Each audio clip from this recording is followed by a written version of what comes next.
7 मार्च मंगलवार। जब से बेटा साउथ के एनसीआर में शिफ्ट हुआ था, चाह रहा था बूढ़े माता पिता उसका घर देखे।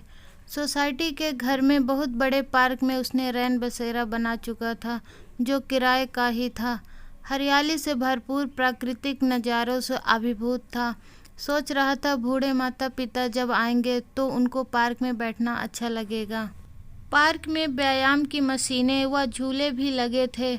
होली आ रही थी, मगर उसकी नन्ही बेटी के वार्षिक पेपर आ जाने के कारण वो बूढ़े माता पिता के पास चाह कर भी ना जा पाया था। अतः माता पिता की टिकट करवा उन्हें अपने पास बुलाने में सफल हो गया था। भोले बूढ़े माता पिता भी बेटे की खुशी को ही अपनी खुशी देख चल पड़े, एक अटैची में कपड़े भरकर। 7 मार्च की शाम को वो पहुंच गए। नियत समय पर बेटा उनके पास पहुंच गया और कैब करके उन्हें घर ले आया था। 8 मार्च बुधवार होली का दिन था। सभी लेट उठे थे। बेटा घर पर था। बूढ़ी माँ ने गुजिया का भोग भगवान को दिया और सबको तिलक लगाकर होली की बधाई दी। रंग लगाते बेटे ने खूब सेल्फी ली। तभी बेटे के ससुराल वालों के फ़ोन बजने लगे। कब दोपहर से 12 बज गए पता ही नहीं चला। बहू ने सिंपल खाना बना दिया। सास ससुर के प्रति कुछ मनुहार कोई जोश ना था। शाम को सब पार्क में बैठ गए और पोती सबको पार्क घुमाने लगी। पोती बहुत खुश थी दादी दादू संग, मगर उस नन्ही के यूकेजी के पेपर थे, तैयारी भी करनी थी। 9 मार्च गुरुवार। अगले दिन बेटा जल्दी से उठ गया, पानी वगैरह सप्लाई का भरा और ऑफिस जाने के लिए तैयारी करने लगा। बहू ने नन्ही को उठाया और लाड प्यार से तैयार किया स्कूल जाने के लिए। नन्ही को लगता था दादू दादी कहीं चले ना जाएं पीछे से। खैर दादू दादी ने समझाया बुझाया, स्कूल भेजा। बदले में वादा किया दादी दोपहर में लेने आएंगी। बूढ़े माता पिता बैठे कमरे में सोच रहे थे अब चाय मिलेगी, मगर चाय नहीं आई।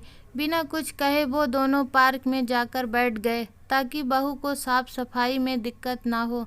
10 बज चुके थे। बेटा जा चुका था अपना लंच लेकर। तब बहू ने चाय के साथ उन दोनों को बिस्किट दिए और पूछा क्या लेंगे। वो चुप रहे और मना कर दिया भारी कुछ भी बनाने को। दोपहर को बहू ने वही खाना जो सुबह बनाया था, वही बूढ़े सास ससुर के सामने परोस दिया जो बेटे को दिया था। लंच कर वो बेचारे लेटे ही थे। बहू के मायके से कोई फ़ोन आया और उसने उन्हें बताया उसके भाई की तबीयत खराब है, उसका बीपी लो हो रहा है, वो उसे देखने जा रही है। शाम को उनके बेटे के आने से पहले लौट आएगी, किचन देख लेना। और चली गई अपनी बिटिया को लेकर। अकेले बैठे दोनों कुछ सोचने लगे। वो यहाँ क्यों आए, वही ठीक न थे। अपने मन के मालिक तो थे। चाय तक के लिए यूं तरसना तो ना पड़ता। आज तो शाम होते ही बुढ़िया पति के लिए चाय बना लाई और सारी किचन चमका दी। बर्तन धोकर करीने से सजा दिए और रात का खाना बनाने लगी। बेटे के लौटने से पहले बहू लौट आई। रात सबने डिनर किया और खुशी खुशी बूढ़ी माँ के हाथ का बना स्वादिष्ट खाना खाकर बेटा बड़ा खुश था। 10 मार्च शुक्रवार। सुबह सुबह दोनों बूढ़ा बुढ़िया उठकर नीचे पार्क में चले जाते। बेटा ऑफिस व नन्ही स्कूल। दोपहर को दादी बहू संग नन्ही को स्कूल से ले आती। दोपहरी में वो सोती। शाम को बहू उसे पढ़ाती। नन्ही का मन होता दादी संग पार्क में जाऊं, मगर पेपर है सोच वह चुप रहती और नज़र बचाकर दादी के पास नीचे चली जाती। बेटे ने माँ को बताया यहाँ पानी की दिक्कत है, कम खर्च करना। माँ के मुख सहमति थी और बेटे से अपने कपड़े धोने वास्ते साबुन की टिकिया मांगी, जिस पर बेटे ने कहा आप सब मैले कपड़े मशीन में डाल दें, अपने व पापा के। कल शनिवार है, खुली मशीन है, सब कपड़े उसमें धुल जाएंगे। माँ ने साफ कहा वो नाइट गाउन 3 ही लाई है, वो धो लेगी, मगर बेटे ने मना कर दिया। 11 मार्च शनिवार। बेटे ने सुबह सुबह मशीन लगाकर वो सब कपड़े धो दिए जो मशीन में डले गए थे। पूजा कर चुकने के बाद जब बुढ़िया अपने धुले कपड़े लेने गई तो हैरान हो गई। उसका एक कुर्ता मात्र धुला था जो पहन कर आई थी। बहू पूजा कर रही थी। बिना कुछ बोले बुढ़िया ने अपने कपड़े समेटे और अपने कमरे में लेकर आ गई।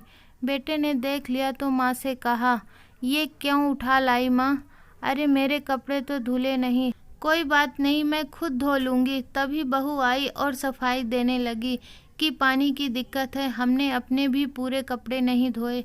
बेटा शर्म से पानी पानी हो रहा था और उसने अपनी माँ के गाउन उसी समय धोकर बाहर सूखने डाल दिए। जब माँ ने पूछा ये किसने धोए, बेटे ने बहू की इज्जत रखते हुए कहा उसी ने धोए हैं, जबकि बूढ़े पिता ने बेटे को धोते देख लिया था। उन दोनों को बेहद दुख था। बुढ़िया सोच रही थी कपड़े तो मशीन में धुलने थे, फिर सास ससुर के कपड़े निकाल कर क्यों रख दिए गए। उनकी आंख भर आई थी। बहू ने सफाई देते हुए कहा आप मेहमान थोड़ी हो। बुढ़िया ने दलील दी जब कोई बाहर से आता है तो उसके कपड़े पहले धोते हैं।